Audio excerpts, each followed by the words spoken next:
नमस्कार, मैं एकता गुप्ता और आप देख रहे हैं हंगामा टाइम्स न्यूज। आइए रुक करते हैं उत्तर प्रदेश की बड़ी खबरों की ओर और ताजा खबरों के लिए अभी तक अगर आपने सब्सक्राइब नहीं किया हंगामा टाइम्स तो सब्सक्राइब करिए और बेल आइकन दबाना ना भूलें।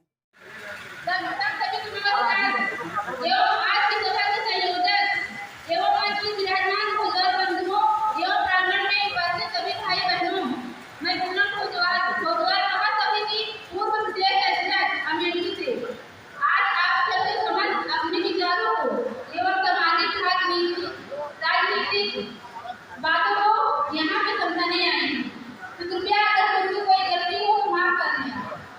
आज मैं 2 साल से सामाजिक में जुड़ी हुई हूँ भोजवाल महासभा उत्तर प्रदेश में, क्योंकि हमारे राष्ट्रीय अध्यक्ष एडवोकेट श्री काफी भोजवाल जी के कारणवश यहाँ नहीं पहुँच पाए, पर मेरे सभा के टीम यहाँ भारी से भारी संख्या में पहुँचने का कष्ट किए हैं एवं अनिल जी एवं सिद्धनाथ भोजवाल जी, संकेत जी, करता जी, मनोज जी, जी, अन्य कई पदाधिकारियों के नाम नहीं लेना चाहती हूँ। मंच पे सबका स्वागत करती हूँ एवं राष्ट्रीय अध्यक्ष एडवोकेट अरुण भोजवाल जी का धन्यवाद जो आज हमें इस मंच में बोलने का मौका मिला।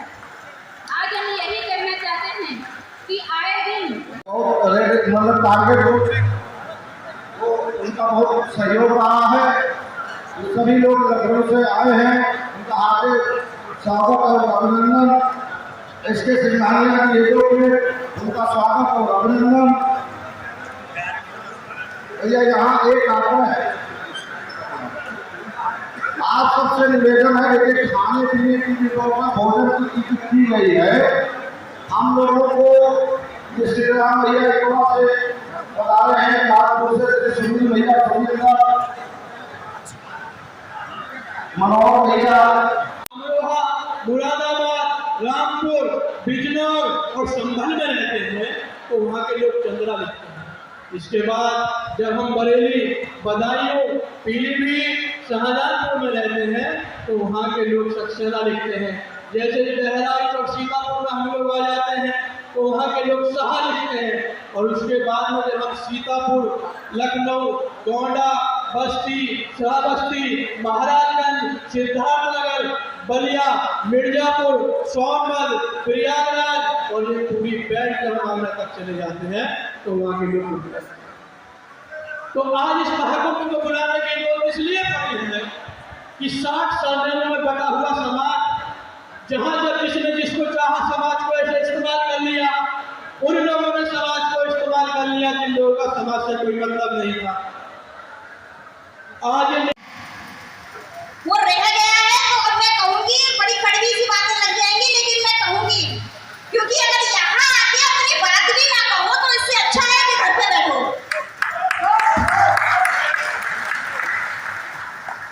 कोई भी व्यक्ति यहाँ बैठा हुआ मुझे नहीं लगता कि घर से इतना फ्री होगा कि जिसको रात में सपना आया होगा कि आज लखनऊ जाना है और उसके वो यहाँ चला आया होगा। है कोई ऐसा यहाँ? कोई एक व्यक्ति मुझे ऐसा बता दे जो अपने घर से बिल्कुल फ्री है और जिसने ये सोच लिया है कि मुझे लखनऊ जाना है। कोई है ऐसा यहाँ पे?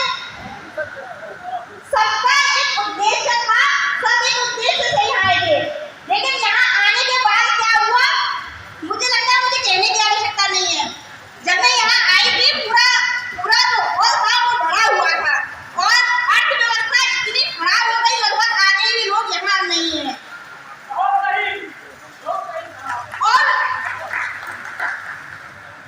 और बहुत गलत बात है, लेकिन मैं कहना चाहूंगी क्योंकि ये आखिरी तौर पे जो है उत्तर प्रदेश के पूरे भारत देश में इकट्ठा हुए, वो जो 50 आदमी लोग हंसते थे, हम लोग पुतला फूकते थे। कोई कार्यक्रम हुआ विधानसभा के सामने पुतला दहन, आदमी कितने 20 आदमी पुतला फूक आते थे। तो अपने शक्ति को कम मत समझिए, जब अखबार में छपेगा ये मीडिया तो लोग समझेंगे कि हाँ भुर्जी भी रहते हैं। और कोई बुरा न मानिएगा, मैं उस व्यक्ति का दिल से आदर करता हूँ जिसने ये भोजवाल लगाया, लेकिन जानते हो क्या हुआ? आप सरनेम की वजह से नहीं कभी पहचाने गए और अपना एक सरनेम हटा करके आपने दूसरा सरनेम हटाया, लेकिन कोई गलती होती तो उसको स्वीकार करना चाहिए। मैं खुले मन से कहता हूँ कि ये गलती थी, लेकिन ये गलती इतनी आगे बढ़ गई है कि ये इसी को स्वीकार करना पड़ेगा कि हम भोजवाल हैं। आप आपको कौन जानता भोजवाल के नाम से? 50 कार्यक्रम आपने किए होंगे, भोजवाल सम्मेलन, भोजवाल फला, भोजवाल धमाका, अंडा बांटे रेवड़ी घर घराना खाए। आप समझ लो कि भोजवाल भोजवाल भोजवाल। अन्य समाज के लोगों से अपने मोहल्ले में आना, बस से जाना, कार जाना चाहते हो, रास्ते में जरा पूछ लेना ट्रेन में, यानी भोजवाल जानता कौन होगा? कोई नहीं जानता भोजवाल। जब आपका अखबार में खबर छपती कानकुज वैश्य सम्मेलन, तो कानकुज वैश्य सम्मेलन में आपको वैश्य कोई मानते ही नहीं, खाली आप माना करो। आप लिखते हो कानकुज वैश्य, आपने कानकुज वैश्य के नाते वैश्यों ने बड़ा अच्छा काम किया जो आपने इस्तेमाल किया, जिसकी जो भाई ये तो आपकी क्षमता होनी चाहिए। चारा कोई खिलाए, दूध कोई पिए। तो जो हम लोग कर रहे हैं, कोई किसी को कुछ नहीं देता है। ये जो आयोजक हैं जिनको गालियां पड़ती है ना, हम लोगों ने हजारों रुपए इस कार्यक्रम में खर्चा किए, किसी से कोई चंदा वंदा नहीं लिया गया है। तो आप भी अपना श्रम और धन आसान है खर्चा करना, श्रम समय देना सबसे मुनवा। आप वाकई हमारे लिए मतलब वंदनीय है कि आप यहाँ बैठे, इतनी देर से बैठे। इसलिए हम, लेकिन ये मन में भाव लेके इस कार्यक्रम से मत जाइएगा कि इस कार्यक्रम में यार आए भी चले गए, कुछ हुआ ही नहीं। अरे ये स्कूल का जो आपका प्रिंसिपल था, शिक्षक था, उसकी तो कभी सुने नहीं कि उसने कुछ खराब सिखाया था का? तो आज हम यहाँ से कुछ सिखा के भेजेंगे। और इसमें जितने लोग हैं ना, अपने परिवार को कोई सिखाने के लायक नहीं, चाहे हम हो, चाहे ये हो, चाहे हो। परिवार का मतलब है खानदान में ढूंढिएगा, एक आध बिगड़ा घूम रहा होगा, पक्का घूम रहा होगा। तो हम आपको क्या डिलीवर दे देंगे? चिंतन तो स्वयं से होता है। सर्वश्रेष्ठ चिंतन वही होता है जो खुद से किया जाए। और आप सबको बुलाया इसीलिए था कि अपने आप चिंतन कीजिएगा। मैं कहता हूँ भोजवाल लिखिए, लेकिन भुर्जी मत छोड़िए। ठीक है, भोजवाल अच्छी बात है, लेकिन अगर आप भुर्जी लिखेंगे तो भुर्जियों की गिनती उत्तर प्रदेश में राजनीतिक दल करेंगे, नहीं तो कोई नहीं जानेगा। आपकी 4-6 पीढ़ियां गुजर जाएंगी ये समझाने में कि भोजवाल ही भुर्जी है। अरे आप क्या बात करते हो? शहर के पढ़े लिखे लड़के, ये जो गुप्ता लिखते हैं हम लोग, हमारे पिताजी भी गुप्ता लिखते थे, हम भी गुप्ता लिखते थे।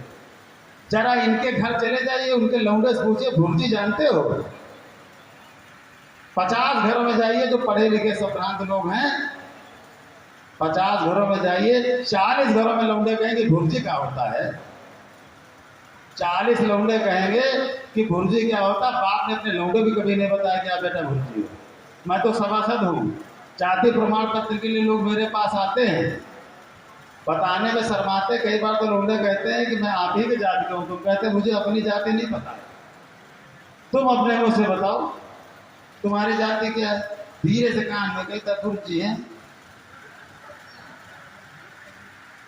और जो मेरे मन में एक पीड़ा और भी है, समाज को डिलीवर करना चाहिए। हमारे सबके नंबर इसमें लिखे हुए, मेरा भी लिखा विजय कुमार भुर्जी पार्षद, जिनकी प्रोग्राम के बारे में क्या कहना चाहते हैं आज जो भुर्जी समाज का हो रहा है? आज भुर्जी समाज के कार्यक्रम का मुख्य उद्देश्य भुर्जी समाज के जो सभी राजनीतिक दलों के लोग हैं, जो चौधरी हैं या किसी पदाधिकारी हैं, ऐसे लोगों को हम लोगों ने बुलाया था कि जो हमारा आरक्षण है वो हम पिछड़ी जाति में आते हैं। 17 जातियों को पिछड़ी से अनुसूचित किया जा रहा है। हमने अपना भी प्रत्यावेदन दिया था, लेकिन हमारी जाति को अनुसूचित में नहीं शामिल किया गया। शामिल किया गया मतलब जो भी प्रस्ताव राज्य सरकार केंद्र को भेज रही है उसमें हमारी जाति नहीं शामिल है। तो इसकी रणनीति बनाने के लिए कि नहीं शामिल हो तो आगे क्या करना चाहिए, ये सम्मेलन का आयोजन हम लोगों ने किया। ये प्रतिनिधि सम्मेलन है। शामिल किया जाए, हम बिल्कुल मांग कर रहे हैं कि अनुसूचित जाति में हम लोगों को शामिल किया जाए। इसके लिए सरकार पे दबाव बनेगी। अब हम अपना प्रयास कर रहे हैं, अगर सरकार नहीं सुने तो सत्याग्रह करेंगे जी। आज के सम्मेलन के बारे में लोगों को क्या विचार बताना चाहते हैं? आज का सम्मेलन ये था कि ये प्रतिनिधि सम्मेलन था, सारे प्रदेश के लोगों को, प्रमुख लोगों को बुलाया गया था हर जिले से, और एक मैसेज पास किया गया था कि हमको जो है अनुसूचित जाति में क्यों नहीं शामिल किया। हमसे जो सामाजिक स्तर पर जो हमसे उच्च जाति है, जो पिछड़े वर्ग में आती है, उनको अनुसूचित जाति में आप शामिल कर रहे हैं, तो हमको क्यों नहीं कर रहे हैं। ये विषय था। तो आज का सम्मेलन मतलब उसी बात को लेके आगे बढ़ा रहा आगे बढ़ रणनीति के लिए था जी। है। ठीक। धन्यवाद।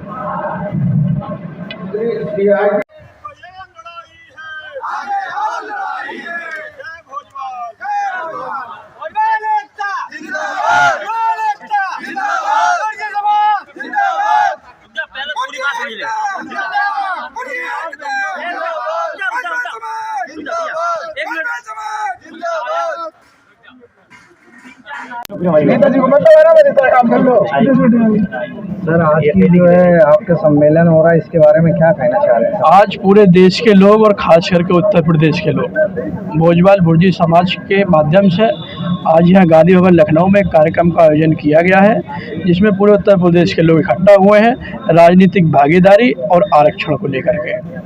तो मतलब क्या संदेश देना चाह रहे हैं आज? हम सरकार से मांग करना चाहते हैं कि जिस प्रकार अन्य समाजों को आरक्षण दे करके सरकार ने समाज की मुख्य धारा में शामिल किया है, और हमारी वर्षों पुरानी मांग है भुर्जी समाज को अनुसूचित जनजाति में शामिल करने की, जिसका प्रस्ताव भी भारत सरकार से उत्तर प्रदेश सरकार के पास में पड़ा हुआ है। और हमारा सर्वे का आर्डर भी जो है आपका अनुसूचित जाति 17 जातियों को जो है सम्मिलित करने के लिए बात चल रही है, और उन लोगों को भी जो है आगे के लिए बढ़ाया। हमारा शामिल करने का नहीं है, हमारा परिभाषित करने का है, क्योंकि हमारी एक जाति भुंजिया मध्य प्रदेश के अंदर अनुसूचित जनजाति में है और यूपी के अंदर जो है वो अनुसूचित जाति। तो हमें अपना भुर्जी बड़बूजा भुजवा भुंज जाति को जो है भुंजिया में कन्वर्ट कराना है, हमको परिभाषित करना है। हमारा कोई आरक्षण का नया मुद्दा नहीं है। तो के लिए सरकार इस पे कुछ ध्यान दे रही है? हमें पूरी उम्मीद है, माननीय मोदी जी और योगी जी पर पूर्ण रूप से विश्वास है कि हमारी मांग को माना जाएगा, और हम अपने नेताओं के माध्यम से हम खुद मिलकर के इस मांग को उनको अवगत करा चुके हैं, और उन्होंने आश्वासन भी दिया। क्या संदेश देना चाह रहे हैं? भुर्जी समाज को हम संदेश ये देना चाह रहे हैं कि आज पूरे उत्तर प्रदेश के भुर्जी समाज के लोग यहाँ इकट्ठा हैं, और सब लोगों ने तय किया है कि 2024 के चुनाव में हम लोग भुर्जी समाज के कई लोगों को चुनाव लड़ाने जा रहे हैं, उनको लोकसभा भेजेंगे हम लोग। आज सम्मेलन जो ये भुर्जी समाज का आप कर रहे हैं, तो इसके बारे में क्या बताना चाह रहे हैं? उत्तर प्रदेश की राजनीति में हमारे समाज की संख्या को शून्य समझा जाता है, इसलिए हम उत्तर प्रदेश सरकार को बताना चाहते हैं कि हमारी संख्या उत्तर प्रदेश में 3% और देश में लगभग 5% है। हम विभिन्न उपजातियों में निवास करते हैं, इसलिए हमारे वोटों की गिनती नहीं हो पाती है। इसलिए हम एक भोजवाल सरनेम के नीचे अपने को स्थापित कर रहे हैं, और आने वाले 2024 के चुनाव में अपना सांसद चाहते हैं। मतलब क्या संदेश देना चाह रहे हैं? उत्तर प्रदेश के समस्त भोजवाल बंधुओं को मैं अपील करता हूं कि आने वाले दिनों में वो अपने समाज को भोजवाल सरनेम से जोड़े और एक मंच के नीचे आकर 2024 में राजनीति में भाग करें, ताकि उनके सांसद बन सके। जब कुछ जो जातियों को सम्मिलित किया जा रहा है, 17 जातियों को, इसमें जो है प्रदेश के लोग जो है, हमको तो रखा ही नहीं गया कहीं पे। हम उनकी नजर में है ही नहीं। हम तो कह रहे हैं सरकार को, हमको ST वर्ग में रखना चाहिए। हम जब हमको सरकार मानती नहीं है कि आप कहीं है नहीं, तो हमको ST वर्ग में रखे, उसका हमको आरक्षण का लाभ मिले, हमारे समाज को लाभ मिले, ताकि वो आगे आने वाले दिनों में वो अपने आप को राजनीतिक में, आर्थिक में, शैक्षिक में सब जगह स्थापित कर सकें। तो अभी आपकी क्या रणनीति है? हमारी आगे की रणनीति ये है कि अब उत्तर प्रदेश महाकुंभ हो गया है, आगे पूरे प्रदेश में हम जो है का नाम परिवर्तन यात्रा चलाएंगे, और लोकसभा चुनाव से पहले लखनऊ की धरती में विशाल महाकुंभ करके अपने समाज के लगभग 1 लाख लोगों को जोड़ के राजनीति में हिस्सा लेने की मांग करेंगे।